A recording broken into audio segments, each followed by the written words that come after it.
ক্রীড়া বিশ্বে আপন মহিমায় এগিয়ে চলছে Bangladesh.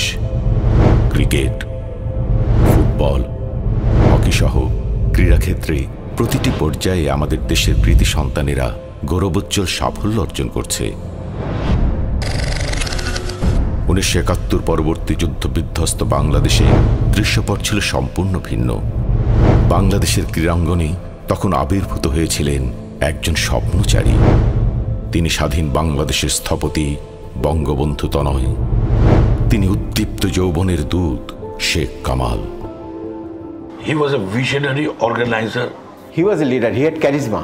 Kamal is an institution. তার খেলাধুলার প্রতি সুদূর প্রসারী চিন্তা ভাবনা আমাদেরকে আকৃষ্ট করলো। ওদিন থেকে কামাল আমাদের অলিখিত নেতা হয়ে গেল। কামালের সবসময় ইন্টারেস্ট ছিল যে স্পোর্টসটা দিয়ে আমরা বাংলাদেশটাকে এগিয়ে নিয়ে যাই। কামালের একটা লক্ষ্য ছিল তরুণ সমাজকে সুশিক্ষিত করার জন্য, সুনাগরিক করার জন্য তাদেরকে খেলার মাঠে রাখতে হবে। হি ওয়াজ এ গ্রেট প্ল্যানার। তার ভিশনারি, তার ভিশন ছিল অনেক লম্বা। 1972-তে গভর্নমেন্ট হওয়ার পরে ক্রিকেটকে ব্যান করে দিয়েছিল। ক্রিকেট কি খেলা, বড় লোকদের খেলা। তখন কামাল প্ল্যান করলো যে একটা কাজ কর, আমি তো যেতে পারবো না, তুই রকিবুল টকিবুল প্লেয়ারদের নিয়ে ঢাকা স্টেডিয়ামে যাও। প্যাড পুট কিনলাম, গ্লাভস কিনে নিয়ে প্রসেশন করলাম 100-200 জন। প্রসেশন করে ওগুলো পুরালাম। It came in the front page and after that cricket was again allowed to be played. এটা কিন্তু কামালের আইডিয়া, না ক্রিকেট কিন্তু ব্যান্ড হয়ে গেছিল। We will take on Asia.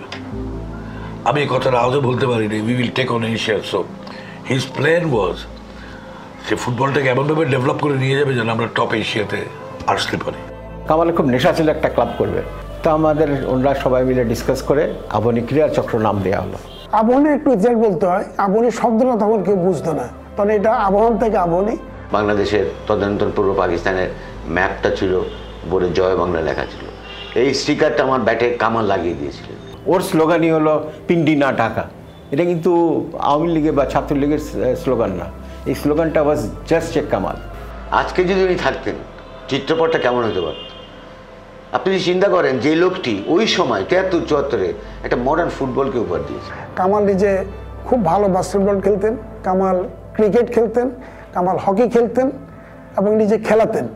আমাদের প্র্যাকটিসের সময় অলমোস্ট 90% টাইম সে ভোরবেলা মাঠে থাকতো। সো আমি কথাগুলো বলছি because to show his affection. Kamal Bangabandhu ছেড়ে ছিল, কিন্তু কামালের কোনো স্বার্থ ছিল না, খেলাধুলার প্রতি কোনো কম্প্রোমাইজ ছিল না। ওর সবসময় ছিল, মনে ছিল যে বাংলাদেশকে সাংঘাতিক দূরে নিয়ে চলে যাবে খেলাধুলা দিয়ে। হি ফেল্ট দ্যাট বাংলাদেশি ছেলেপিলেদের, মেয়েদের নিজেদের ভিতরে একটা কিছু আছে যেটা দিয়ে তারা অনেক দূরে এগিয়ে যেতে পারবে। ওনার মতন একটা অর্গানাইজার, স্পোর্টস অর্গানাইজার আমরা এত অল্প বয়সে হারিয়ে ফেলেছি। And he was right. Actually আমাদের ছেলেদের স্কিল আছে। এখন আমাদের উপরে কর্তব্য ওই ভিশনটাকে ক্যারি করে নিয়ে যাওয়ার।